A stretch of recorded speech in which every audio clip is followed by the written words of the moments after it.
Hey internet, how's it going? Welcome to another episode of the John Graves Show, and another very interesting episode. 100 dropped, and pretty much, of course, one half of that is kind of the whole battle spectrum of what those three savage slayers were about, as them being slaves, and talking about them meeting this evil Vitali woman who was a scientist who turned them into savages and gave them their power to do pretty much whatever to give one the ability to copy other people's weapons, another one to have a rage mode. I don't know what the last one's ability is, but from what I've seen though, it seems like it's actually pretty nice, but it's not good enough to actually stop the A team, but then they beat the B team, and I guess the reason why that they beat them is because they caught them off guard. So that could be the reason. But and also it seems though that they were stealing hundreds from other people, which at the end of this episode they did kind of hint at that either Vitali was using those to create extra powerful hundreds, or she was making 100 monsters to so that she could use it under her control or something of that nature. But either way, she needed the hundreds, and also she needed the cores of the monsters in which they were fighting, in which that the three that they couldn't do anything about, but pretty much with the simple plan of everybody shoot it at once and have Hayato kiss Claire and give her his savage power, which actually makes me think, if he kissed her back in episode 3, then shouldn't she already have the savage power?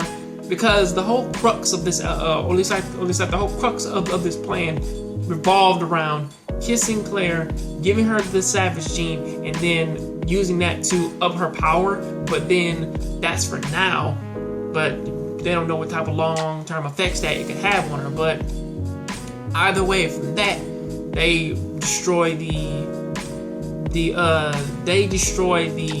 shield of this thing, and of course Hayato actually uses his superpower or his super rage mode to destroy the thing, of course. And the interesting thing that actually kind of got me afterwards, it wasn't necessarily the battle from the first half, but for what this last half was. And the last half was strongly the most confusing part of this series, because yes, Hayato is underneath the water. Yes, they want to save him, and yes, Amigo jumps in to save him, and of course she gets her kiss in because of course she's jealous of Claire and whatnot. But instead of her just bringing him up from the water when she knows that he's passed out, she just says, "Fuck it, I'm gonna stay down here for a few extra minutes because I'm gonna get my kiss in." Then when they take him to the hospital, and they're like, "Well, now he's not awake yet." I would think so, because brain damage is also is something that is bound to happen if you're underwater for long periods of time.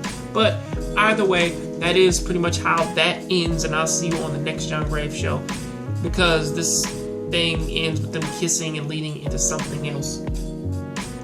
I mean, there's a whole bunch of underlying plots that they're trying to link this to, like what's going on with Claire's brother, what's going on with Vitali, and like how I said earlier, Vitali's kind of making this crazy fighting force, so we really don't know. And also there's all these other crazy things, but at the end of the day, I probably shouldn't be analyzing this series as much as I am, because as far as I know, it's a very open-ended series about people who just show up and they fight monsters and just go on their merry way, and they still have their little normal shit that happens there. But I'll see you next time on the next John Graves Show. Tell me what you think about this down there in the comment section. I'll see you next time. I'm out. Hey internet, how's it going? I'm Batman, and I'm here to tell everybody to go ahead and check out this little book right here. It's called Ibarra's by my friend Deshaun R. Smith, and my book is in the back. My book is called Noir Prophecy, along with our crazy little collaboration book, Mizuki Dragon Warriors. And you can read the first introduction, or like you can read the introduction, the first few pages of it, and go ahead and check it out and show us some support and love. I'll leave a link down there in the description for it. Also, if you like this video, please go ahead and click over there and go ahead and click on the link, and it'll take you right to my last video. I'll see you next time on the next John Graves Show. Please keep watching anime, keep playing video games, and remember, I'm Batman.